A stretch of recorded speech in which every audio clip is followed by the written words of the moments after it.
Welcome to Shop Talks. It's a production of the Ink Kitchen, which is an online free source of information. In fact, Dennis just pledged to start writing articles for it. I guess I'm committed now. Yeah, you are, publicly. And we're sponsored by Impressions Magazine. Impressions puts on this show. And we have sponsors, Alpha Broder, Los Angeles Apparel, Hirsch Solutions, Lane 7, Omniprint, and Nasdar. And through their graces, you get this free information.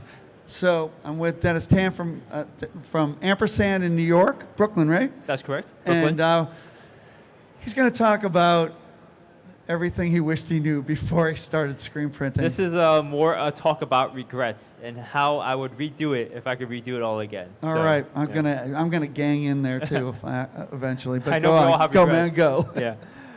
Just to give you a background, my name is Dennis. I've been screen printing somewhere between 12 and 15. The number is vague because the first couple years are really just trial and error and just making a lot of mistakes. And then about 12 years ago, I started the business and then started small. And now we have one auto in the most expensive place in the world. So. And you were not doing screen printing before that. I was not doing screen printing before that. So I actually went to NYU, got a business degree, was working on Wall Street, I worked at Morgan Stanley for 5 years, and then I just started to decide printing shirts. And man, was that a bad mistake. So, I mean, people get in different reasons, whatever. They don't kind of know. Nobody knows really what they're getting into, probably. Yeah. So you hadn't worked at a shop. So had you worked at another shop? Did you kind of know how it worked or not? So after Wall Street, I kind of figured, hey, I want to start to learn how to print shirts. So I did start working at shops. I worked at really small shops, worked at big shops. Man, did I learn a lot by messing up other people's shirts. Yeah, that's a good one. So then you kind of had an idea. So when you actually started doing your own thing, what were like some of the things that were like the biggest shocks to you that you had not thought about? Right. So here's where it comes. So the first one is you definitely want to start with a business plan. Kind of know where you want your business to go. If you're going to have one auto, if you're going to sell the business in a couple of years, if you want it to be residual, if you want to pass it down to your kids. And that's kind of the big thing that I think everyone needs to do in the beginning is make a business plan. Figure out, am I going to build this company just to sell it, or am I going to build this company to pass to my kids, which is kind of what I wanted to do. You'll soon realize that they don't want your business because they see how hard you worked, and they're like, I don't want to do the same thing. But although it does work. So I have a partner in South Carolina, and he wanted to make it for his daughters. He had 3 daughters. 2 out of 3 love it. He's out, I don't know what, trading cryptocurrency or something, and they're printing shirts, and they love it. So it does work out sometimes. I have 2 young kids, 2 and 5, so I'm hoping in 20 years maybe they'll want it. But if not, it's a residual business for me because that's kind of my goal. And it's funny you say business plan because I think that's intimidating. It sounds like something that someone that works at a bank does. It doesn't sound like a person that likes to work with their hands printing. But, Stan Banks was talking about, he has a notebook. And that would be the basis for a fancy business plan. It's got his dreams in it. It's got his plans on how to get there and a lot of stuff. So it's really a business plan. It doesn't have to be anything formal. It just needs to be. It sounds friendlier. It sounds I need friendlier, a notebook. Yeah. I don't need a business notebook plan. or just even an idea in your head. Do you want to be the richest? Because I know Rick was talking about that. Do you want to be the best printer or you want to be the richest printer? That kind of brings me to my second point. Screen printing and business are 2 completely separate and independent things. So before you start printing, you should realize that you need to be proficient in both. You can't just be like, hey, I'm going to be the best printer because there are tons of good printers who are out of business. There are tons of people who have no idea how to print, and they're the richest MFers in the world. A great example, if you look at a company like Custom Ink, they're more of a marketing business. They're not really a printing business. And you realize that as you start doing screen printing, this is a manufacturing. It's a time-based organization, So how much money you make in a day is how much volume you push out. Custom Ink actually came to us as the first place that they ever came to when they weren't printing shirts yet. They were smart. And so I looked at their business plan, and I was like, I don't want anything to do with this. Exactly. They look for the most. They were about printing 24 shirts, and we weren't. We weren't hand printing anymore. We were only auto printing. You have to decide what you want to do. Right. Absolutely. Yeah. So, what other rude awakenings did you have? The big one really is business, and screen printing is completely separate. So my day-to-day now is really running the business and making sure it doesn't sink and we don't burn down the shop. And you have to get the proper knowledge too in screen printing. So you have to go out there, ask the right questions, talk to the right people, get the right answers. Because screen printing, I'm sure Rick will tell you, it's not easy, right? I mean, it's not something you can learn in 2 months, 2 years, 20 years. It takes a long time. And, I've been doing this for a while. Rick, how long have you been doing this? Since dinosaurs ruled the earth. Since dinosaurs roamed the earth. And I don't think Rick knows everything either. No. You know? Never know everything. No. I don't know if anyone's heard of the Kruger-Dunning effect. As you start off, you start learning things like, I'm awesome. You think you know everything. Just check out Facebook, any screen printer. Yeah, absolutely. Yeah, everyone they thinks think they know everything. As time goes on, you start realizing hey, I actually don't know everything. And that's when you really start learning. And that time it takes to get there, it's a while, So, even though you've been doing this for 15 years, I'm probably only 85% of the knowledge there, It's kind of funny. I've been lucky to have gone in a lot of shops, seen a lot of businesses. Seems like business people that decide to do screen printing do better than screen printers that decide to do business. You gotta at least mind your business. Right. You can't get by on just being a good printer. It's pretty tough, very tough. Yeah, screen printing is not easy. It's also not cheap. So getting equipment, when you first get into screen printing, you think, hey, a couple $100, I'm gonna start doing it. Soon after you realize it's gonna cost thousands, and then you start looking at bigger machines, and they're like 20, 30, 40,000, and then you start looking at auto reclaim and all this other stuff, and you're like, wow, those price tags are really high when I thought I can get into a business that only costs $500. And I started the same way. I started with the one color, one station, and then I kept growing, and then I have an auto. And it's easier to make decisions when you have the money, So when you're starting off, you're looking at it, you're like, oh yeah, I could spend $400, and then your customer wants 4 colors, and they want 8 colors, and now they want 16 colors. You keep growing. Yeah. I actually started in my basement with no money.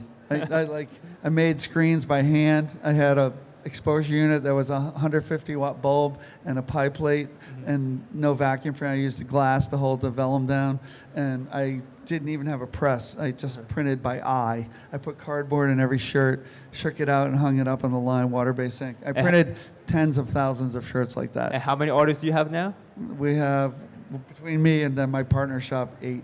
Yeah. So this is the dream, starting from your basement and moving to 8 autos. And that kind of goes along with the business plan. Where do you want to be? Where do you see yourself? And that's important, because if you say, hey, I want 8 autos, you have to have the business that kind of feels that. You have to know that I'm going to bring in a certain amount every month.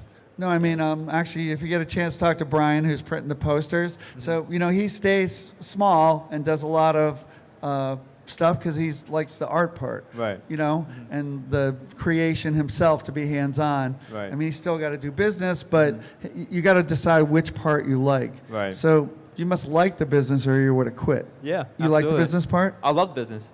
All right. I love running the business. I love talking to people. I love the socializing aspect. I like doing things for my community, and I also love screen printing. So that's why I'm in it. If you really think about screen printing, there's a lot of money in it, right? Where else can you calculate how much you can make in a single day? I love walking around and seeing here's a coffee shop. How much money do I think they bring in a certain day? Screen printing is one of those ones where you can really dictate by the number of shirts how much you can make in a single day all year round. So I think there's so much room to grow in screen printing. All right, but you, especially in Brooklyn, there's limits to growth, So how do you decide how big you want to be in the end? Well, for me, I know I only want to have 1 auto, maybe 2 in the end. The biggest struggle I have right now is managing employees. So I think that's something that you start learning later on. Really? That's easy. Maybe for you, Rick. Yeah. I don't think you can bullshit anybody that is in this industry not to think that. Nobody has an easy time with that. No one has an easy time. Trying to get people to care as much as you do is never going to happen. That's 100%. And you don't want someone to care as much either, because that means they're going to go and start their own business. So you want someone who cares enough but not run away from you. And you want to train them well. You want to give them all the secrets so that they can produce the best possible product. Yeah, they're going to move on. It just Yeah. happens. You Yeah, got to be it ready for that happens. too. Yeah. Got to cross-train people so you're not stuck, Right. actually. Mhm. Other lessons you have learned over time that people could benefit instead of having to take the knock in their own head? Here's a good one. Don't take other people's screen print pricing. I think that's a common one. You always see people, hey, how do I price this shirt? They call the shop down the block. The favorite ones, they go on Facebook groups. I've got 12 shirts, one color front. How should I price this? This is a recipe for disaster, okay? The reason being is that everyone's overhead is different. So Rick has 8 autos, I have 1. His pricing is going to be very different from mine. He lives in Rhode Island, I live in New York. Arguably the most expensive and possibly one of the cheaper states South in the Carolina, country. Yeah. So here's what I recommend if you're doing pricing. You can call down the block, try to get an idea of what the pricing is to see what the market value is, but you need to figure out what your own costs are. So you need to figure out what your burn rate is for the day. Where you want to be for 5 years, you want to calculate that into it. So your rent, your expenses, your employee wages, and then divide that by the certain number of days. There's around like 261 working days in a year. You figure that out for your average cost. And then you're gonna get, let's say your burn rate for the day is like $1,000, $1,200. Rick, I know yours is a lot more. And then figure out your hourly wage. And then in that 1 hour, how much can you print? You know, so like I said, it comes down to manufacturing. The faster you produce stuff, the faster you push them out, the more money you will make, all right? Like everyone can screen print. I have an employee who screen prints a little slower and they're like, yeah, I'll do it. It's like, yeah, you can take 4 days to do this, but we're not gonna make money if you're gonna take 4 days, right? We need to turn out in 1 day and get it done, you know? So I think the biggest misconception is people go around looking at numbers that other people have, thinking that they're smarter than you are, which in fact, I don't think is the case, you know? One of the things that really scares me is when people have marking numbers that are like 12 to 24 or 24 to 36. Are they these brackets? I think brackets show a huge deficiency in the pricing because the 25th shirt that you print is going to always be cheaper than the 24th. So what I'm saying is you're losing money at the beginning of every single bracket. You know, so we've rotated our pricing so that every single piece is just a little bit more than a little cheaper than the previous piece. All right, so it's incremental pricing. I know, especially because I don't know, I think people get tired when they make a price sheet, so it goes like, 50, 75, 100, 150, then suddenly it goes 500, 1,000, 2,000. Right. Like I would much rather print 1,500 than 1,000, right? Right. Because the last 500 are a heck of a lot cheaper Yeah, to do. absolutely. You're just cruising at that point. Right. But there don't seem to be incentives like that a lot of times. But I feel like when you do start looking at people's price sheet, you want to start asking questions like, why did they do it like this? And I think for the most part, most people don't know why the pricing is like that. So I wouldn't. Other people do. Yeah, because other people don't either, because they probably copied someone else, and then they're just gonna put themselves out of business. All right. You know? Other things that you wish you didn't have to learn from the School of Hard Knocks? School of Hard Knocks. Try not to learn off of YouTube. Try not to learn off of Facebook groups. Okay, I know. With the exception of these shop talks, which are all up on The YouTube. shop talks are better. There are some good research out there, and you need to figure out, like, it's first thing, right? You got to ask the right questions to the right people, okay?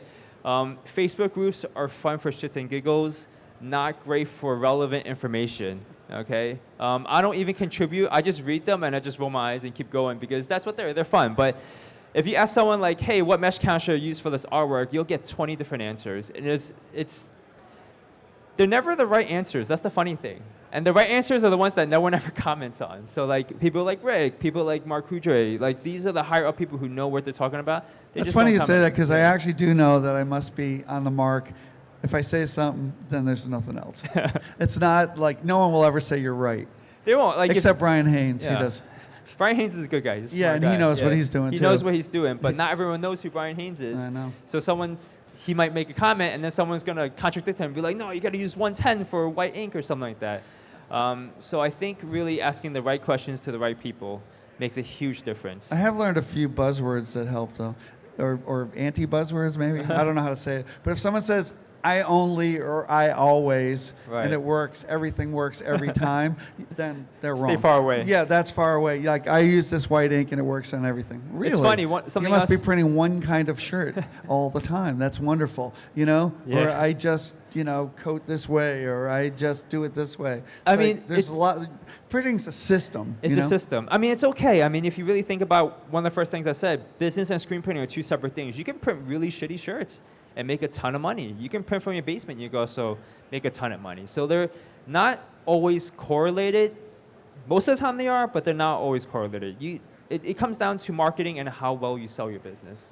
You know. Hey, I told you I used a 150 watt bulb and a ply plate. You can do it. That doesn't mean I think it's a good idea. I used to expose in the Right? sun. It doesn't mean it's a good idea. Yeah, and No. it works. You No. know, I have an exposure unit now, awesome. But you Yeah. know, for many years, I used the sun and I print it on little speedball stuff. You know, and it works. But It's not good on cloudy days. All right. So what else? What other things were like shockers to you after a while, or things that after you were doing it, you're like, oh my god. Here's another one. Not everything you see in the internet is true. So like, if you see people doing really well online, you know, they could be grinding all day and not making any money. So I see these huge shops with like 2-3 automatics, and you know, I know Stan was here earlier. Like, I think Stan's doing better than a lot of these people because I there's said no that. overhead. There's easier. Like, screen printing is hard. Putting white ink onto like a black tri-blend shirt, you know, that's difficult. There's a lot of things that go wrong. Dye migration. You could scorch the shirt. There's shrinkage. There's a lot of things that go into it that you have to understand before you ever start pushing product out.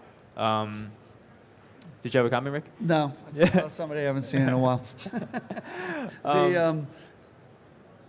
Actually, the people that are online all the time are either you think, all right, they're doing so well, they have time to be online all day, or they're That's online right. because they should be doing a work and they're Yeah. just They're just bullshitting. bullshitting online. It's usually the Yeah. bullshitting online, I think. like the fastest way to lose a customer is really through giving them a poor product. That's really what it is. It's never price. You'll be surprised that price is not what drives people away. A poor product does. A burnt shirt, an uncured shirt, misaligned prints, misprints. That's kind of what pushes people away. Rick, I told you Although this there's last one way year. around it, I think, actually. How you resolve it when you do make the inevitable mistakes is also it. Uh-huh. So given a good product and Right. also the rare times you make a mistake, if you make good, I think that keeps loyalty also. Right, You know what I right, mean? uh-huh. It's like you say you're sorry and you Yeah. fix it and you don't argue with them. Yeah, and that was- I keep customers uh-huh. that way a lot yeah. of times. And that was actually part of that point. It's like people screw up all the time. I screw up, you know, and people don't show you that on their channel. They don't show you that on Instagram. So don't be so hard on yourself, you know. I don't know how often you screw up, but we screw up a good amount. How much time we have? So don't let other people's, you know, timelines on Instagram like prove to you like, hey, you know, like these people do perfect stuff. They never, you know, it's never screwed up, doesn't wash out, it's perfect aligned. They're just snippets of the best parts of their lives, you know. Yeah. You know, I was gonna say last year I put myself in the hospital by working too hard. I got myself shingles. And after that moment, I was in hospital for a week, I started raising everyone's prices because I was like, I am not going to do this unless I was getting paid well for it. And after raising everyone's prices, no one batted an eye, no one said anything, you know? It's funny, I was mentioning earlier, I was in a room where that was talking about pricing, a lot of shop owners, and it was like, how many people were afraid when they last raised their prices, and everyone raised their Right. hand. And it's like, how many lost a lot of customers last time they raised their prices? It was like nobody. Like, you know what I mean? Right. It's like, we're all And- afraid of it. But And the secret, like, and really the between just us right now is the time to raise your price because no one's questioning it. You know, really, I mean, suppliers are raising you. You need to move accordingly as well.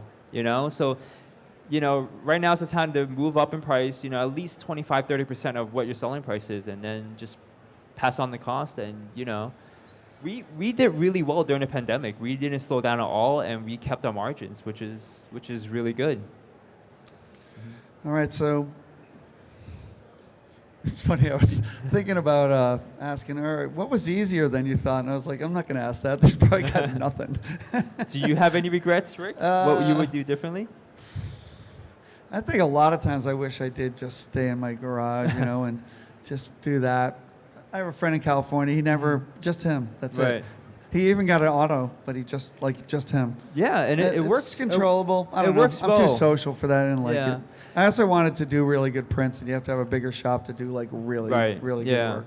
And But, that's kind of where I am too. Yeah, we got an auto because I love screen printing. I love the science and technology behind it. And it's hard to do some of that stuff manually, like 4-color process, simulated process. But, you have to run the business too. Like I said, two separate things. So if you just want to make money, staying in your basement is a really good idea. Staying in a spare bedroom in a house, like DTF. Or if you just want to make money, Yeah. totally DTF transfers. is like- buy a transfer machine Yeah. or get someone to transfer them for you and sell. The Right. main way to make money is to sell. Right. Honestly, Exactly, to sell. If you're just gonna buy one piece of equipment, I would say buy a heat press machine. Like that and transfers, like you just can't go wrong. Like I think a cell phone is all you actually need to have a business. Yeah. Honestly, you know what? You just the people I see make money are good salespeople. Right, they're good That's really salespeople. the key. Yeah. More than the production. You can Right. get anything produced by somebody Right, else if absolutely. you want. If you enjoy, some people don't enjoy that. They Uh-huh. like to have the control. right. So, Yeah. But if you um, can contract to a good shop and they know what they're doing, yeah, I think it's amazing. I fight that concept every day myself because I live in New York City. It's super expensive. My rent for 1,500 square feet is probably the same as what Rick has, or in South Carolina, right? yeah. So contract's not a bad thing. I'm always surprised actually because I'll meet screen printers and they turn jobs down that they could sub out. Right, And yeah. honestly, if you know how to print them yourself, you're really good at subbing Right. work out because you know how to do it well. Right. And they won't do it. A Uh-huh. lot of people are like control freaks, I think. It's not a good thing to Oh, be. you're talking to one. So You don't sub any workout ever? I do things that we can't do, like Yeah, there you go. embroidery. But some people won't even do that. Yeah. They'll We just just- got to find good partners and relationships. I Yes. think that's what this business is. And I think by everyone showing up today, this is great because you're talking to suppliers, you're talking to other printers, and that's really the whole key to it. I know the show's smaller than it is in previous years, but the connections you make, like talk to the people next to you, figure out what they do. Maybe someone is really good at DTF. Maybe someone's good at, transfers. Someone's got an embroidery machine. I know, like Scott. Scott's got some good equipment. I've known him for a couple of years. And I send stuff upstate all the time to friends that are like, hey, I can't have this done. Can you do it? You've got a 16 color. I don't have a 16 color. And I know they could do good work. And we don't steal customers. Yeah. How's that? All right. More things, or should we see if people have questions? We can see if they have questions. All If right. you have any regrets, I'd love to hear yours, Rick. No, I said we don't have time. All right.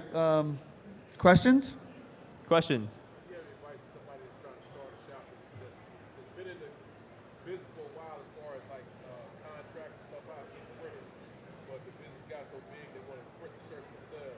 All right. So the question is advice for anybody who was subbing work out and then wants to, it got too big and they want to print themselves. What was your name? Tari. So Tari's question. So I recommend you have to figure out where you want your business to go, right? If you want to manage employees, have the shop, then yeah, you should probably bring it in-house at some point.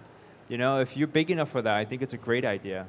Some people don't want to do that. They want to keep it just themselves and keep subbing work out.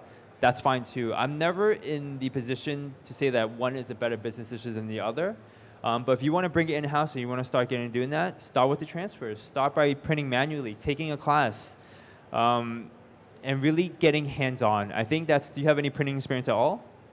No, I don't. But see, here's the issue: Mm-hmm. is that I was dealing with 3 printers. Mm-hmm. One of them, a great guy, he died during the pandemic. I'm sorry. Oh. Yeah. Okay, another one had a major stroke. Mm-hmm. Okay, other one going through some marital problems. So these things have affected the flow of his shirts. Right. And these 3 printers, I was buying over 100,000 shirts. All right. So the question is that, he had suppliers who had personal tragedies of various kinds. Right. And so he couldn't rely on them anymore. And he has a lot of business. So what does he do? It's funny because like screen printing does that to people. give you strokes and marital problems. I think for you at the moment, my advice would be to find some other contract decorators just to bridge that gap for the time being. But if you know that you eventually want to get into screen printing, you have to start bringing some stuff in-house so you get familiar with it. Screen printing is really difficult. It's not something you can pick up, at least in my opinion, not immediately. You're going to have a lot of trials and tribulations. You're going to have a lot of failures, but don't be discouraged because you need to know that at some point you have to be confident enough to do it. It's just like employees that I have, sometimes they're there and I ask them, can you handle this by yourself if I'm not around? And sometimes the answer is yes, and sometimes it's no. Are you confident enough that you can take it in-house? So I would start with the easy stuff, the single colors, the easy placements. Are you doing a lot of complicated stuff these days, or is it just... Yeah, well, I've done both. I mean, we started, we did hand printing, and then I subbed out all the work, but like really got deeply into it. Like we would mix the inks, we would get the films, Right. and then I eventually got frustrated because we were trying to like do innovative stuff that nobody was doing. But otherwise, when you sub work out, it's really simple. You know what? If it costs, you know, you $1 to get it printed and the shirt costs you $3, you charge $5, you made money. You know, like Yeah. it's really simple. Yeah. If you have your own shop trying to figure out what it costs, it's a lot of work to figure out what it costs you to Figuring it print out, that shirt. Yeah, there's just so It's much very that can go difficult. wrong. I think, Very- I think it comes down to what you really want. Like we both own shops, so we're gonna be a little biased about that. But if your goal is just to make money, find a good relationship. I think that's the key. You know, you want to control your If you product. want right? control, then yeah, you'll have to do You it. have to do it. Yeah. It's costing too much money. Right. hmm So I'm looking for like advice on like equipment I should get. Right. I've already signed a lease on 11,000 square foot building. You're in the right place, man. If you tell people So the you question have, is, what kind of equipment should I get? Well, Peter Walsh is there. Yeah, He'll Peter's sell you an right there, M&R so- right there. he'll get you something good from M&R. A Sprint 3000 is amazing. So, Yeah.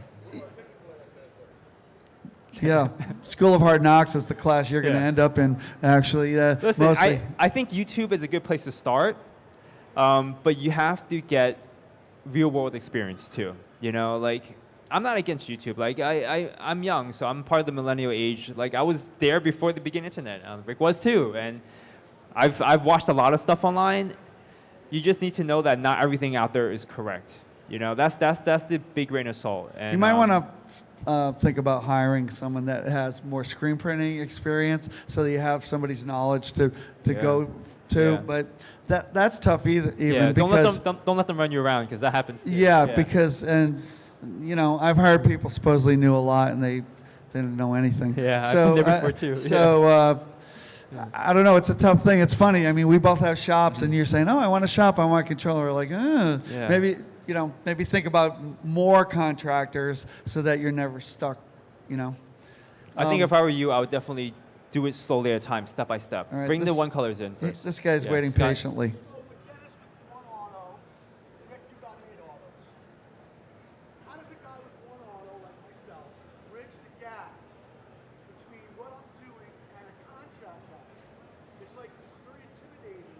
The contract pricing looks like pennies at times compared to what, say, Dennis and I are charging. Right. All right. So the question is, what do I do? Because contract is pennies compared to what I Right. do. And that's Scott. Contract printing is extremely difficult. So you're printing contract, right? You're not subbing out, right? Well, in other words, I don't want to do it, but Yeah. Rick, how do I bridge that gap? If I got a job with 10,000 pieces, hmm how do I bridge that gap from my little shop? How do you bridge the shop from small Make- to big? you I mean, make we have a relationships, mix. yeah. I mean, Yeah. I really can't handle just contract. We do both. Uh-huh. We have direct and contract, you know, and it keeps the wheels going. And it's I feel like contract is a really scary business to get into. Like you have to know your numbers. You have to have your processes dialed down. That's another tip of advice. Screen printing is all process. Okay, like I said, at the end of the day, it's all manufacturing, it's all process. The art part is just a label, right? You gotta have like a CTS. You have to have the right oven, everything. It's not a child's game essentially. Yeah. Yeah. I would Yeah. say that You don't have to be low, but you just have to know your numbers. This comes down to figuring out what your burn rate is for the day, you know, and your utilization rate, which is probably only like 30%. So like your press is not fully operating their entire time. It's really only running maybe 30% of the time. So you have to use that as part of your numbers. I think the easiest ones to see out there are the ones with the low cost, but there's a lot of different ways that you would be chosen as a contract printer. Either you do things that nobody else does, you do it fast maybe, you do it better, more accurately than other people. You do processes that like nobody can duplicate. That's like us in some ways. Right. You're in the right area. Maybe you just handle like Yeah. the fulfillment really well. Like Yeah. there's a lot of different angles that people are successful Right. at contracting. I was just at one Dubois Textile in Minnesota. Unbelievable. Their thing is they've invested in software and it's a system. They can take, you know, that one piece or that 100,000 pieces into their place. They know where it is every second and where it's going when it's done. Right. And without that, like probably hundreds of thousands spent on software, they couldn't. You can't compete with them. Right. You cannot. Yeah. Other people got low cost of doing business. Like maybe they got some customer that already covers their rent and you don't, and they're in an area with low, labor costs, cheap rent.